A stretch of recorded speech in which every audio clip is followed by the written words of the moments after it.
এবার কমান্ডার হত্যার জেরে ইসরায়েলে আক্রমণের হুঁশিয়ারি হিজবুল্লাহর। আরো বিস্তারিত জানিয়ে দিব।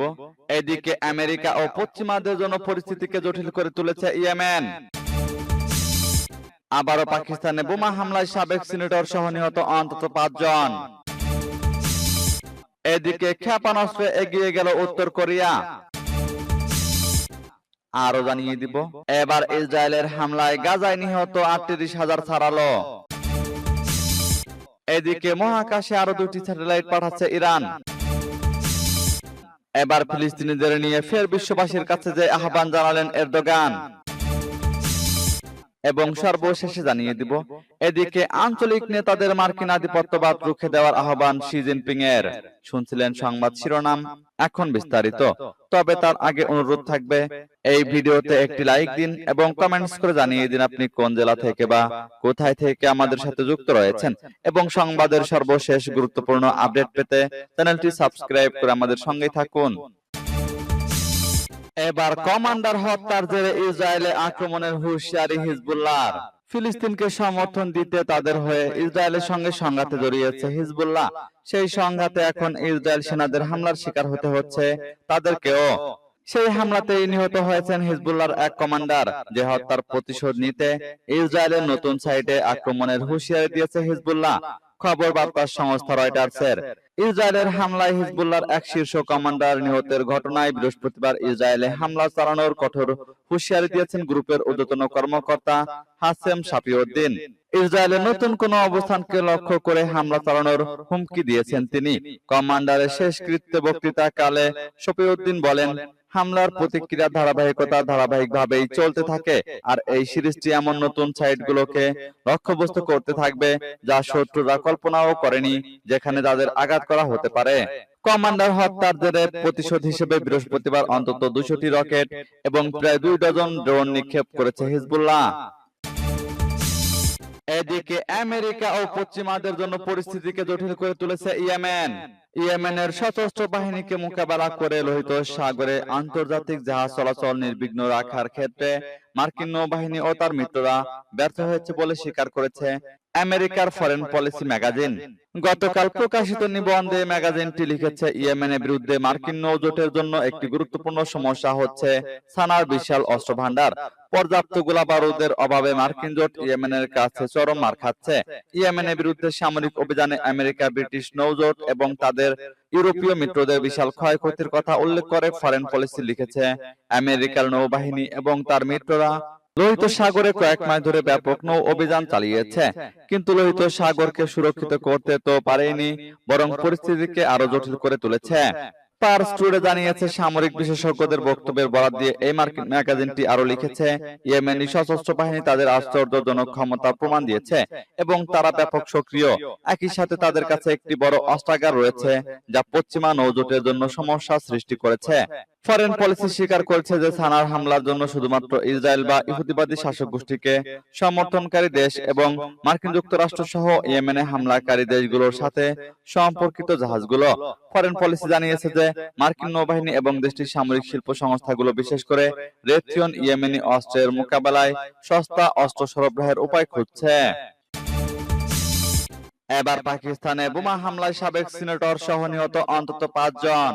পুলিশ কর্মকর্তা বখত মনির জানিয়েছেন, আফগান সীমান্তবর্তী বাজুর জেলায় নির্বাচনী প্রচারণা চালাচ্ছিলেন সিনেটর হিদায়তুল্লাহ খান। এ সময় তার গাড়িটি একটি দুর্নিয়ন্ত্রিত বোমার আঘাতে বিধ্বস্ত হয়। আনোয়ারুল হক নামে আরো এক সরকারি কর্মকর্তা বলেন, এটি একটি ইম্প্রোভাইজড এক্সপ্লোসিভ ডিভাইস ছিল। অভিযোগ উঠলেও পাকিস্তানি তালেবান বা তেহরিকি তালেবান পাকিস্তান এই ঘটনার সঙ্গে জড়িত থাকার বিষয়টি অস্বীকার করেছে। বাজুর হল আফগানিস্তানের সঙ্গে পাকিস্তান সীমান্তের বেশ কয়েকটি উপজাতীয় জেলাগুলোর মধ্যে একটি। এটিকে আইনহীন অঞ্চল বলা হয়, কারণ দীর্ঘদিন ধরে সীমান্তের দুই পাশে সক্রিয় এমন জঙ্গিদের নিরাপদ আশ্রয়স্থল এই বাজুর জেলা। সূত্র রয়টার্সের। এদিকে ক্ষেপণাস্ত্রে এগিয়ে গেল উত্তর কোরিয়া। বিশ্বজুড়ে নানান সংকটের মধ্যে নিজেদের সেনা শক্তি বাড়াতে ক্রমাগত ক্ষেপণাস্ত্রের পরীক্ষা নিরীক্ষা চালিয়ে যাচ্ছে উত্তর কোরিয়া। এরই মধ্যে কৌশলগত ব্যালিস্টিক ক্ষেপণাস্ত্রে এক ধাপ এগিয়ে গেল দেশটি, এমনটাই দাবি করছেন উত্তর কোরিয়ার নেতা কিম জন উন। মঙ্গলবার উত্তর কোরিয়ার সরকারি বার্তা সংস্থা কেসিএনএ জানিয়েছে, সোমবার একটি সুপার লার্জ এয়ারহেডের সফল উৎক্ষেপণের পর এই দাবি করেছেন কিম। কয়েকদিন আগেই উত্তর কোরিয়া সফর করেছেন রাশিয়ার প্রেসিডেন্ট ভ্লাদিমির পুতিন। সে দেশের রাষ্ট্রপ্রধান কিম জনের সঙ্গে সামরিক চুক্তিও করেছেন তিনি। যুক্তরাষ্ট্রের দাবি দুদেশেই অত্যাধুনিক হাতিয়ারের আদান প্রদান করছে। এই আবহে সোমবার অতি বৃহৎ আণবিক বোমা বহনে সক্ষম মিসাইলের পরীক্ষা করেছে পিয়ংইয়ং, যা সফল হয়েছে। জানা গেছে, এই এক একটি বোমার ওজন প্রায় 4.5 টন, যা বহুদূর পর্যন্ত আঘাত হানতে সক্ষম। বিশ্লেষকরা বলেছেন, যুক্তরাষ্ট্র ও দক্ষিণ কোরিয়ার হুমকি উপেক্ষা করে এই হাতিয়ার তৈরি করেছেন কিম। গত বছরের ডিসেম্বরে শত্রু দেশে পরমাণু হামলার হুমকি দিয়েছিলেন তিনি। তার সাফ বার্তা ছিল, প্রতিপক্ষ যদি পরমাণু অস্ত্রের আস্ফালন করে ভয় দেখানোর চেষ্টা করে, তাহলে আক্রমণ শানাতে পিছপা হবে না উত্তর কোরিয়া। এবার ইসরায়েলের হামলায় গাজায় নিহত 38,000 ছাড়ালো। ইসরায়েলের বর্বর হামলায় গাজায় এ পর্যন্ত নিহতের সংখ্যা 38,000 ছাড়িয়েছে। উপত্যকাটির স্বাস্থ্য মন্ত্রণালয় জানিয়েছে, গত 7 অক্টোবর থেকে আজ পর্যন্ত গাজায় নিহত ফিলিস্তিনির সংখ্যা দাঁড়িয়েছে 38,011 জনে। আর আহত হয়েছেন 87,445 জন। খবর আল জাজিরার। স্বাস্থ্য মন্ত্রণালয়ের নিয়মিত আপডেটে আরো জানানো হয়, গত 24 ঘন্টায় ইসরায়েলের হামলায় গাজায় নিহত হয়েছেন 58 জন আর আহত হয়েছেন 179 জন। বৃহস্পতিবার গাজা সিটির পূর্ব অঞ্চলে বাস্তুচ্যুতদের আশ্রয় দেওয়া একটি স্কুলে হামলা চালিয়েছে ইসরায়েলি সেনারা। এতে বেশ কয়েকজন নিহত ও আহত হয়েছেন। এর আগে ইসরায়েলি বাহিনী গাজা সিটির সাফ ও দারাজ এলাকার আবাসিক বাড়িতে হামলা করেছে। এদিকে গাজার স্বাস্থ্য মন্ত্রণালয় জানিয়েছে, জ্বালানি সংকটে কয়েক ঘন্টার মধ্যে বন্ধ হয়ে যেতে পারে দক্ষিণ গাজার খান ইউনিসের নাসের হাসপাতাল। খান ইউনিস ও রাফায় রোগীদের সেবা প্রদানকারী একমাত্র হাসপাতাল ছিল এটি। প্রয়োজনীয় জ্বালানি সরবরাহের জন্য জরুরি ভিত্তিতে হস্তক্ষেপ করার জন্য মন্ত্রণালয় সকল আন্তর্জাতিক ও মানবিক সংস্থাকে আহ্বান জানিয়েছে। এদিকে মহাকাশে আরো 2টি স্যাটেলাইট পাঠাচ্ছে ইরান। খুব শিগগিরই মহাকাশে কাউসার ও হুদহুদ নামে 2টি স্যাটেলাইট পাঠাবে ইরান। বুধবার ইরানের মহাকাশ গবেষণা সংস্থার প্রধান ডক্টর হাসান সালারিয়ে এ ঘোষণা দেন।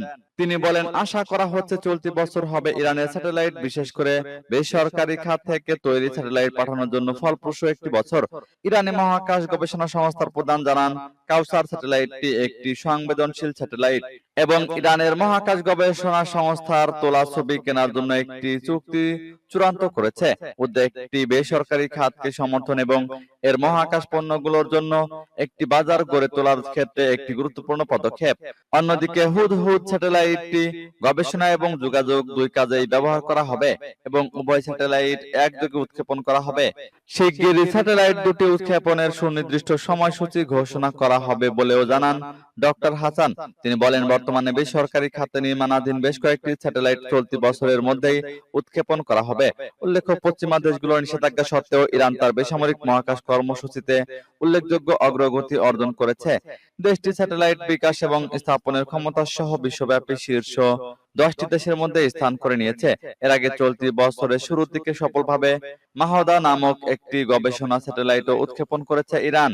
সূত্র প্রেস টিভি। এবার ফিলিস্তিনিদের নিয়ে ফের বিশ্ববাসীর কাছে যে আহ্বান জানালেন এরদোগান।